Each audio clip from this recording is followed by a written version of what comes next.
Hi everyone, it's Lindy on here from Pink Whisper Designs. Today I thought we'd make this fun floral thank you card. And we're going to start by using this beautiful floral cling rubber stamp from Stampendeous. And this is a 6x6 rubber stamp and it's called the Dahlia Collage. We're going to be stamping it on the Strathmore Bristol Smooth 100-pound cardstock. And I've gone ahead and cut this piece to 6x6 inches. I'm going to be placing it inside my MISTI, and I'm going to remove that foam pad because this is a thick rubber stamp. We don't need that pad. And I'm going to place a little bit of the Tombow glue tape on my mat just to hold this piece of paper in place because I really don't have any room for the magnets here. So this will hold the paper down while we do our stamping. And we are going to need to stamp this a couple of times. So I'm going to take the VersaFine clear ink pad in the Twilight color, which is this beautiful like navy blue color. So we're going to go ahead and ink the whole stamp up, and I want to make sure that I have plenty of ink on there. And then I'm going to go ahead and stamp it. And you do want to make sure that you apply enough pressure here to get a nice inking.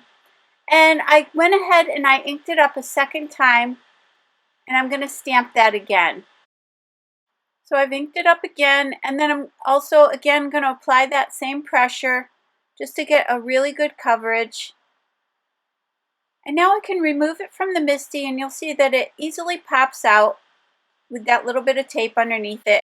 So now I'm going to heat set that quickly just to make it waterproof and permanent, so this ink will be permanent once it's dry.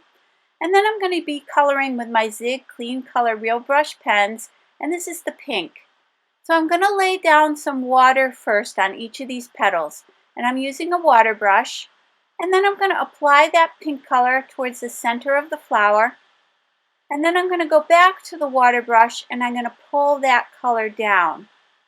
So I want it to be darkest towards the center of the flower, and I thought the brush was a little dry, so all you need to do is squeeze on the barrel of that brush and it will release some water. Just make sure that the flow is good before you go to your paper. If you think it's too wet, you can always dab off a little bit of water and then come back to the paper. So just check that. And now, again, each time I'm going to apply the water first, and then the pink, and then the water. And I don't need to clean the brush off each time because I'm going to be using the same color for the entire flower here. So I'm just going to keep on doing that same process and just kind of shadowing it underneath the petals or where two petals meet up against each other. And there are some lines on the flower that you can kind of follow. And you'll kind of see that here that I go back and kind of follow the lines on that petal a little bit. And then I start to blend that out again. And you can keep adding color, just kind of coming back and adding some more color. So I continue to do this, but you will see a little bit later on, I'm going to add a little bit of a red color to this entire flower. I really like the pink, but I thought it needed a little bit more depth.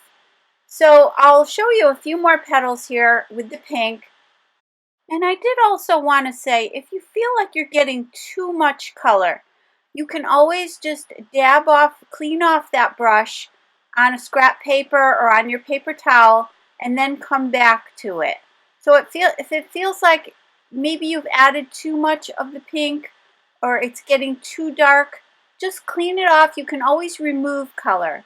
So you can come in with the water brush and get it wet and either dab off a little color with a paper towel or just keep pulling that color off and dabbing it off on a paper towel.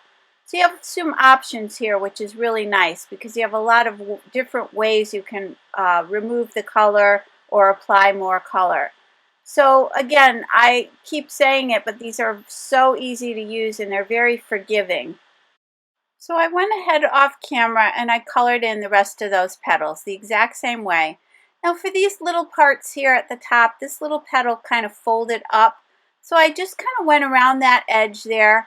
And then for these center ones, I'm going kind of from the base out and keeping it very light. where it would be the highest, I guess, where it would be at the highest point.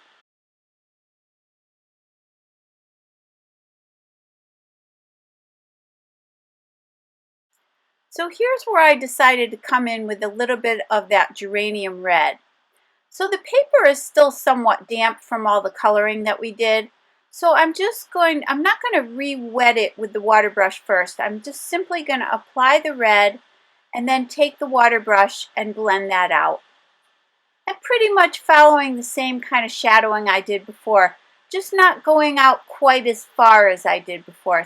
You know, staying a little bit closer towards the center and pulling a little bit of that color in. So I didn't want a lot of it. I didn't want to completely change the color. I just wanted to give it a little bit more of a shadow here.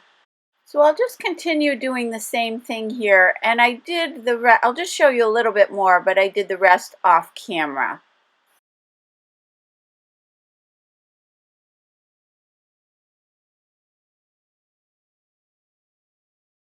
And there, pen was getting a little dark, so I went with the water brush and just dabbed it off on that paper towel. So if you put down a little too much color, just clean it off. Now with the scarlet red and the yellow, I'm going to go ahead and do that center. I'm applying the yellow all over, and then with the scarlet red, I'm just kind of dabbing it on, just kind of tapping that pen in there, just adding a little color. Then I'm going to go to the water brush and just blend those, kind of just tapping that water down. I didn't want to completely blend them together. I just kind of wanted to just, I don't know, smooth it out a little bit, I guess. So then I took the light green and the green, and I'm going to apply the water first to the two leaves here. And then I wanted to show you another way you could do this, which is to apply the light green, and then without blending that out first, you can add your darker shade and then blend the two together. So this kind of, if you're looking to make it go a little bit quicker, you could do the same thing with the petals as well, and then pulling the color together. And I probably would have done some of that this way for the flower, but I didn't decide to add the red until after I was completely done coloring it. Then I thought it needed a little bit more color. So this is another way of doing it here. So you can apply the light color, then the dark color, and then blend them together. So that, you know, that may shorten the coloring time a little bit. And then for this second one, I just did the same thing we did before. So I'm going to apply the water, and then I'm going to apply that lighter color and blend it out, and then apply the darker color, just as we did with the petals on the flower. So either way works fine. So whatever you feel the most comfortable with.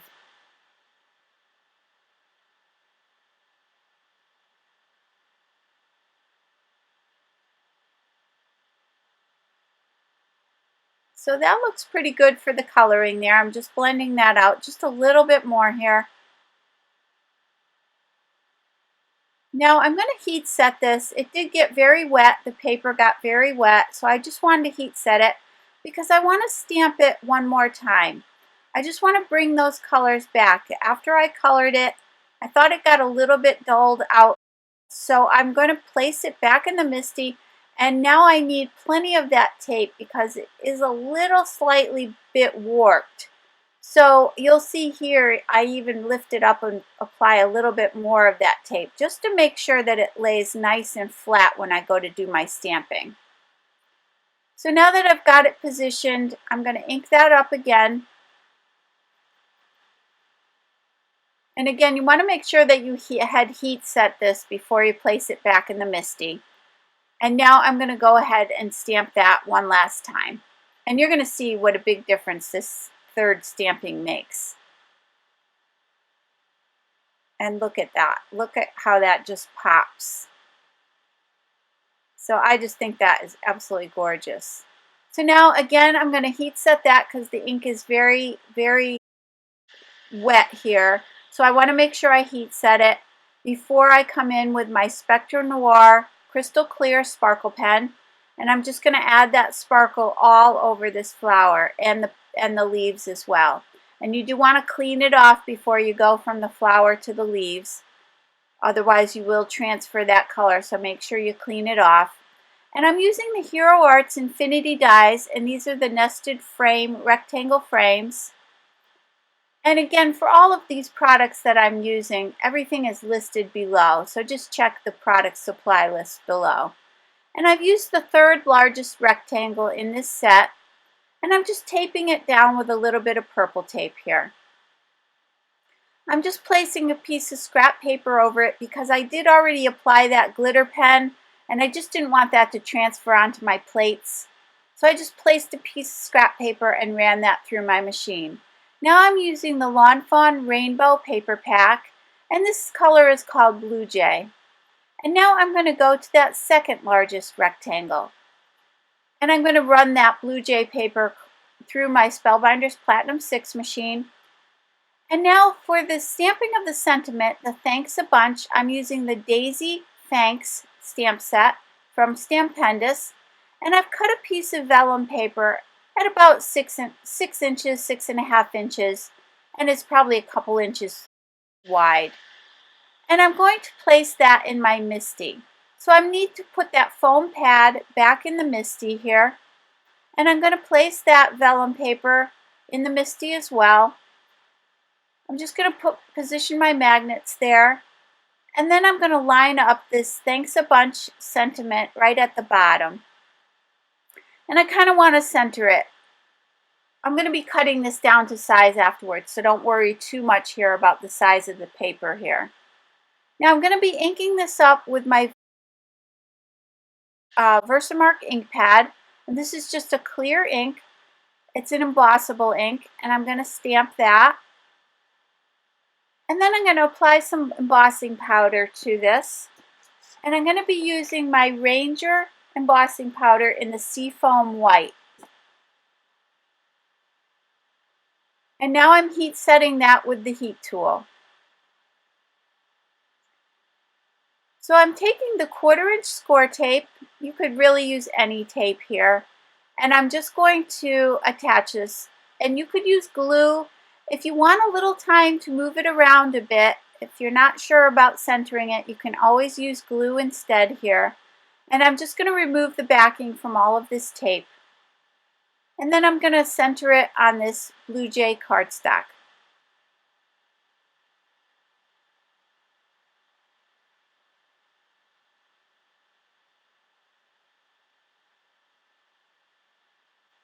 And now for that sentiment, we're going to just try to get that kind of over the flower there so that it will show up really well.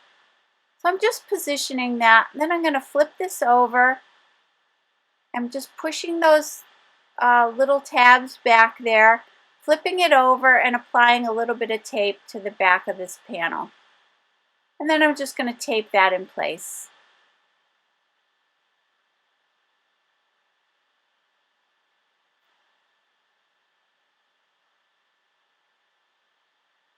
Now for the card, I've cut a piece of cardstock 4 1/4 by 11 inches, and I'm going to score this at 5.5. And I'm using my We Are Memory Keepers trim and scoreboard.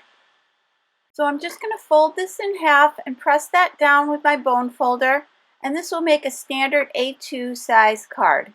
And that little bone folder is stored down at the bottom there on this scoreboard. Now I have a top folding card, and I'm going to go ahead and attach this to my card, but I did want to pop this up a little bit. So I'm just going to cut some strips of foam mounting tape here, and then I'm going to use my Tim Holtz shears here. These are the 9.5 inch shears, and I'm just going to cut these into little strips here. I would just want to make sure that it has enough on the back of it so that it pops up nicely. And I'm going to remove the backing from all of that tape, and I'm going to center this on my card.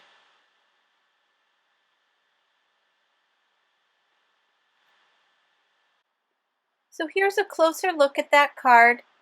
You can see the beautiful sparkle we have on the flower. I just think this is a fairly simple card, but with a lot of impact. I just love that navy blue and pink combination. So I hope you enjoyed today's video. If you did, please hit the like button and subscribe. And don't forget to visit me at pinkwhisperdesigns.com. Thank you so much and have a great day. Bye-bye.